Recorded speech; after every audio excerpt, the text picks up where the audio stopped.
Hi வீவோஸ், இன்னைக்கான வீடியோவில் என்ன நடக்கலாம்னு சொல்லிட்டு பார்க்கலாம். வீடியோக்குள்ளே போகிறதுக்கு முன்னாடி நம்ம சேனலில் லைக் அண்ட் சப்ஸ்கிரைப் பண்ணிவிட்டு கொஞ்சம் சப்போர்ட் பண்ணுங்கள். வாங்க இப்போ வீடியோக்குள்ளே போகலாம். செல்வராணி, ரித்திகா இவங்க ரெண்டு பேருமே ஓட்டர் ஐடிக்கு சிவா ஃபில் பண்ணி கொடுத்த ஃபார்மில் போயிட்டு செக் பண்ணி பார்க்குறாங்க. அதில் அப்பா பேரா உதய பெருமாள் தான் போட்டிருக்கு. அதை பார்த்ததுமே செல்வராணி பயங்கரமாக ஷாக் ஆகுறாங்க. இதை சும்மா விடக்கூடாது, என்ன தைரியம் இருந்தால் உதய பெருமாள் தான் தன்னோட அப்பா அப்படிங்கிறத இந்த ஓட்டர் ஐடி லிஸ்ட்டில் போட்டிருப்பான். இதை நான் சும்மா விட மாட்டேன் ரித்திகா அப்படின்னு சொல்லிட்டு செல்வராணி வந்து கத்திக்கிட்டு உதய பெருமாளை கூப்பிட்டு வராங்க. கொஞ்சம் வெளியில வாங்க, நான் உங்ககிட்ட ஒரு விஷயம் கேட்கணும் அப்படிங்கிற மாதிரி கேட்க, அப்போ உதய பெருமாள் வந்து செல்வராணி கிட்ட கேட்கறாங்க, எதுக்காக இப்படி கத்திக்கிட்டு இருக்க அப்படின்னு சொல்லிட்டு கேட்கறாங்க. அதுக்கு செல்வராணி சொல்றாங்க, இந்த வீட்டில் என்ன நடக்குது, அந்த சிவா பையன் ஓட்டர் லிஸ்ட்ல உங்களோட பேரை தான் தன்னோட அப்பா பேரா போட்டிருக்கான். இதுக்கெல்லாம் என்ன அர்த்தம்? உங்களுக்கு நான் மட்டும் தானே பொண்டாட்டி, உங்க பிள்ளைங்க கபிலனும் பூர்ணியும் தானே, அப்ப எப்படி இவன் உங்க பிள்ளையானா அப்படிங்கிற மாதிரி கேட்கும்போது உதய பெருமானால எதுவுமே சொல்ல முடியல. அப்போ ரித்திகா வந்து சொல்றாங்க, இங்க பாரு ஐலி, நீ சிவாவோட அப்பாவை தானே இவ்வளோ நாளாக தேடிட்டு இருந்தேன், இப்போ என்ன உதய பெருமாள் தான் அவரோட அப்பான்ற பேரை எப்படி அவங்க மென்ஷன் பண்ணலாம் அப்படிங்கிற மாதிரி கேட்க, இதை கேட்டதுமே ஐலி சிவா ரெண்டு பேருக்குமே என்ன பண்ணுறதுன்னே தெரியல. இங்கே பாருங்க, உலகத்தில் இவர் பேர் மட்டும் தான் உதய பெருமாளா? இல்லை, எத்தனையோ பேர் இருக்கா. அதே மாதிரி தான் சிவாவோட அப்பா பேரும் உதய பெருமாள், அந்த பேரை தான் மென்ஷன் பண்ணியிருக்கான். இதில் என்ன தப்பு இருக்கா அப்படிங்கிற மாதிரி சொல்ல, அதுக்கு ரித்திகா சொல்கிறாங்க, அது சரி, அது எப்படி இந்த வீட்டுக்குள்ளே வந்துட்டு இவரோட பேரை போட்டால் எங்களுக்கு டவுட்டாக தானே இருக்கும் அப்படின்னு சொல்கிறாங்க. அதுக்கு ஐலி சொல்கிறாங்க, இங்கே பாரு ரித்திகா, நீயும் புரியாத மாதிரி பேசாத, அவங்க அப்பா வேற எங்கேயோ இருக்காங்க அப்படிங்கிற மாதிரி சொல்லும்போது அதுக்கு ரித்திகா சொன்னாங்க, சரி அதுக்கான ஆதாரத்தை நிரூபி அப்படிங்கிற மாதிரி சொல்றாங்க. உடனே ஐலி வந்து யாருக்கோ கால் பண்றாங்க.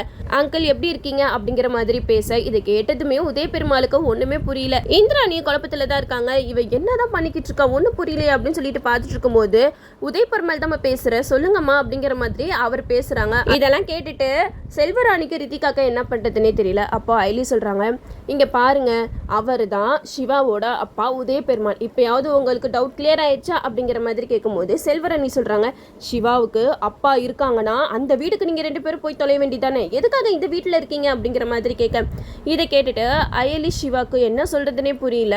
ஐலி சொல்றாங்க, நாங்களே கொஞ்ச நாளைக்கு முன்னாடி தான் சிவாவோட அப்பாவை தேடி கண்டுபிடிச்சோம். சிவாவோட அப்பா ரெண்டாவதா கல்யாணம் பண்ணிட்டாரு, அதனாலதான் அவர் வீட்டுக்கு நாங்க போக முடியாம இங்க இருக்கோம் அப்படிங்கிற மாதிரி சொல்றாங்க.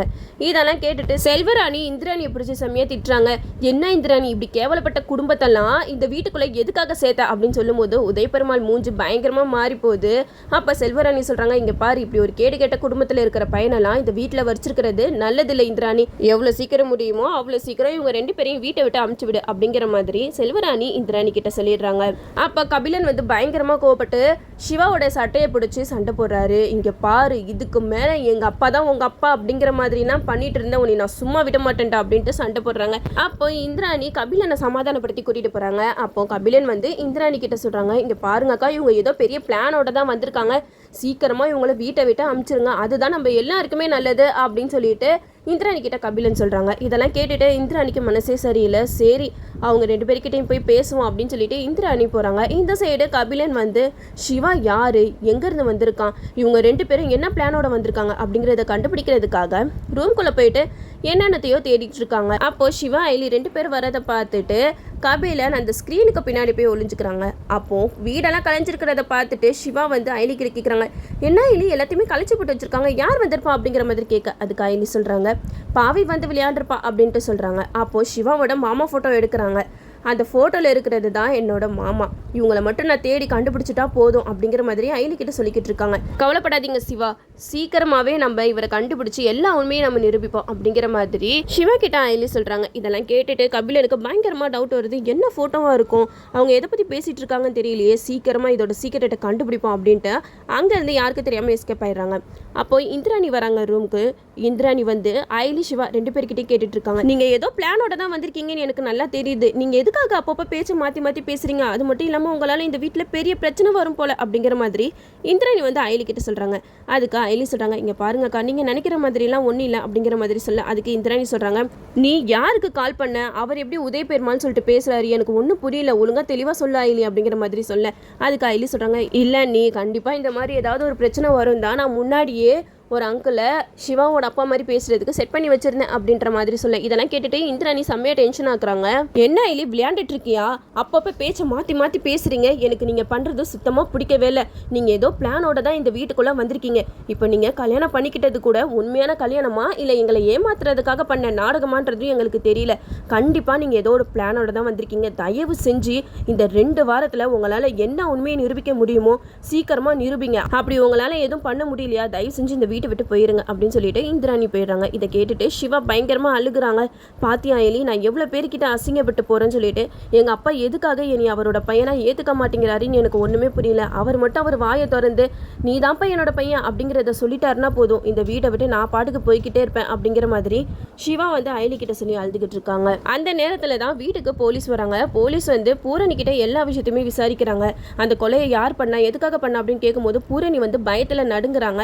அப்போ அந்த போலீஸ்க்கு டவுட் வருது. எங்களுக்கு மட்டும் எவிடன்ஸ் மட்டும் ஸ்ட்ராங்காக கிடச்சிச்சுன்னா கண்டிப்பாக நாங்கள் பூரணியை அரெஸ்ட் பண்ணுவோம் அப்படிங்கிற மாதிரி சொல்ல. இதை கேட்டுட்டு சிவா ஐலி 2 பேருமே பூரணி கூப்பிட்டு தனியாக பேசுகிறாங்க. அப்போ பூரணி ரெசார்ட்டில் நடந்த எல்லா விஷயத்தையுமே சொல்கிறாங்க. பூரணியை எப்படியாவது இந்த விஷயத்துலேருந்து காப்பாற்றணும் அப்படின்னு சொல்லிட்டு ஐலி சிவா 2 பேருமே ரெசார்ட்டுக்கு போயிட்டு ஆதாரத்தெல்லாம் கலெக்ட் பண்ணிட்டு வந்திருப்பாங்க. அந்த நேரத்தில் தான் மோனிகா வீட்டுக்கு வராங்க.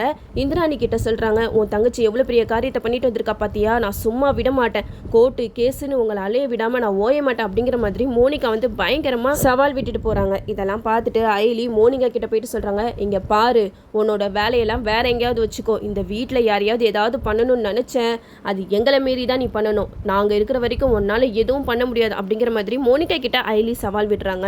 ஆக்சுவலாக என்ன நடக்கும்னா, பூர்ணி அந்த கொலையை பண்ணியிருக்கவே மாட்டாங்க. பூர்ணி கூட இருந்த ஃப்ரெண்டு தான் பூரணியை பழி வாங்குறதுக்காக அந்த கொலையை பண்ணியிருப்பாங்க.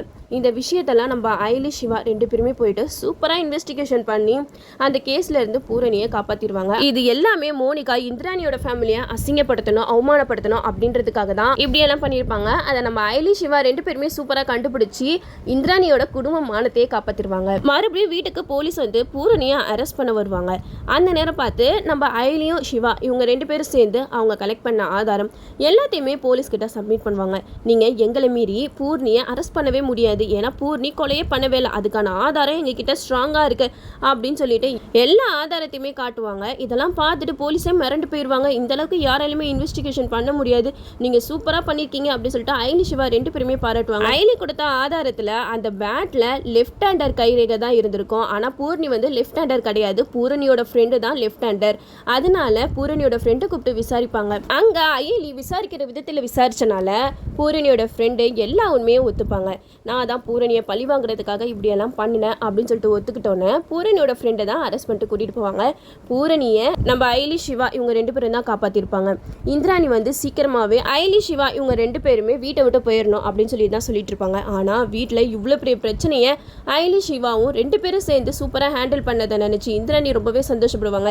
ஐலி சிவா இவங்க 2 பேர்கிட்டே சொல்லுவாங்க, இந்த வீட்டில் எவ்வளோ பிரச்சனை வந்தாலும் ஃபர்ஸ்ட்டு நீங்கள் தான் எங்களுக்கு உதவுறது. அது மட்டும் இல்லாமல் பாவையை அந்த ரவுடிங்கை கடத்திட்டு போனப்ப பாவையை ரவுடிங்க கிட்ட இருந்து காப்பாற்றினது, இப்போ பூரணியை இவ்வளோ பெரிய கொலைகேஸ்ல இருந்து காப்பாற்றினது, இதுக்கெல்லாம் உங்களுக்கு நான் எப்படி நன்றி சொல்ல போகிறேன்னு தெரியல. நீங்கள் தப்பான எண்ணத்தோட இந்த வீட்டுக்குள்ளே வந்திருந்தீங்கன்னா கண்டிப்பாக எங்களுக்கு அகைன்ஸ்டாக தான் நீங்கள் பண்ணியிருக்கணும். ஆனால் எங்களுக்கு எல்லாமே நீங்கள் நல்லதாக பண்ணுறனால எங்களுக்கு உங்கள் மேலே ஒரு மரியாதை இருக்குது, அந்த கடைசி வரைக்கும் காப்பாற்றிருங்க அப்படிங்கிற மாதிரி சொல்கிறாங்க. இதெல்லாம் பார்த்துட்டு செல்வராணி ரித்திகா பயங்கரமாக டென்ஷன் ஆகுறாங்க. சே, இதான் ஒரு சாக்கு, இதை வச்சு எப்படியாவது ஐலி சிவா 2 பேரும் வீட்டை விட்டு துரத்திடலாம் சொல்லிட்டு பார்த்தா இந்திராணி இவளுக்கு மேலேயும் அதிகாரம் கொடுத்துட்டு போகிறாளே, இதெல்லாம் சரியில்லையே ரித்திகா அப்படிங்கிற மாதிரி செல்வராணி ரித்திகா கிட்ட சொல்கிறாங்க. அதுக்கு ரித்திகா சொல்கிறாங்க, இங்கே பாருங்க அத்தை, கண்டிப்பாக இந்த இந்திராணி இருக்கிற வரைக்கும் நம்மளால எதுவுமே செய்ய முடியாது. நம்ம ஃபஸ்ட்டு இந்த இந்திராணியை இந்த வீட்டை விட்டு துரத்துவோம், அதுக்கப்புறமா மற்றதெல்லாம் தானாகவே நடக்கும் அப்படிங்கிற மாதிரி ரித்திகா செல்வராணி கிட்ட சொல்கிறாங்க. நம்மளும் வெயிட் பண்ணி பார்ப்போம். ஓகே வீவர்ஸ், இந்த வீடியோ உங்களுக்கு பிடிச்சிருந்தா லைக் பண்ணுங்க, மறக்காம நம்ம சேனலை சப்ஸ்கிரைப் பண்ணிருங்க.